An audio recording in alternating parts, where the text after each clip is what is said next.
want our industry to be positioned as well as we can for the next 5 years to take advantage of the strong demand we have now and grow and sustain the good demand we have. So there's a real need to come together and collaborate on a strategy and a plan going forward.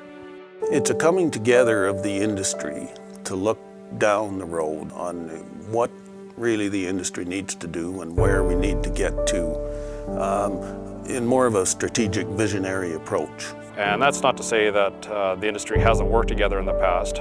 They certainly have on a number of issues. This just formalizes the process into a format that we haven't experienced before, but maybe never had to before. We were worried about the day-to-day operations, and cold out here today, so we'd worry about frozen water bowls and making sure the cows get fed.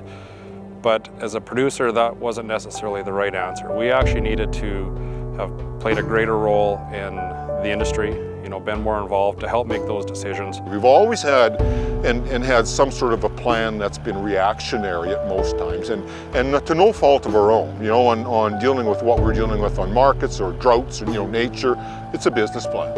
It's an opportunity to put together a strategic plan, but it's really a business plan. And I think that there's an understanding now that we can be stronger working on certain issues together. I mean, we've got our realities that each of our own industries or sectors of the industry have, but working together, we're hoping that we can take advantage of the opportunities. I think the opportunities are many. There's opportunities for growth. There's opportunities for new research. We're seeing an increase in the middle class in some of the developing nations, around the world. There's a huge protein demand in the world right now, and we want to position ourselves to help fill that need.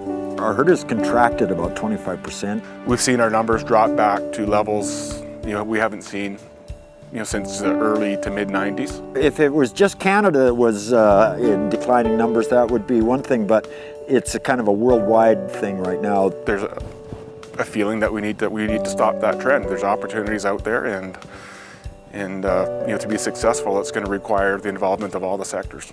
We need the cattle herd to expand in order to maintain the infrastructure that we currently have in Canada.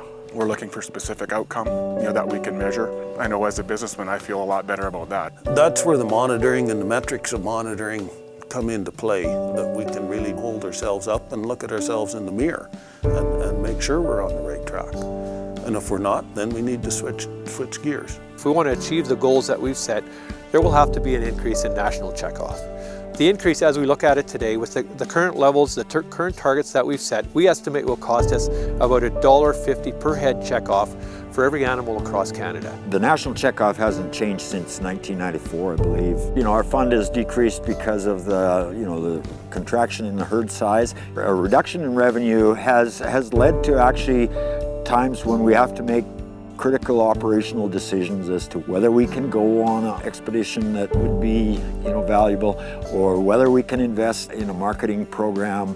I truly believe that if you're involved in an organization, a cattle organization that helps to defend policy that's positive, that's friendly to cattle producers, I believe the return can be 9 to 1, 6 to 1. It depends on how you do the numbers, but the return is always substantial.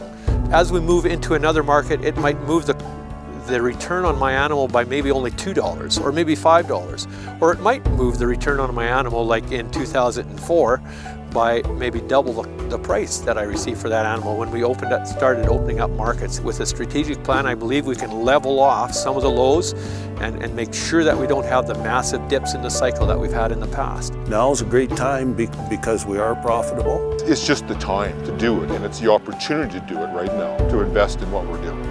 Every producer in Canada has a stake in it. It's an investment in the future, is really what it boils down to. Why would you not want to invest in what you have for a future?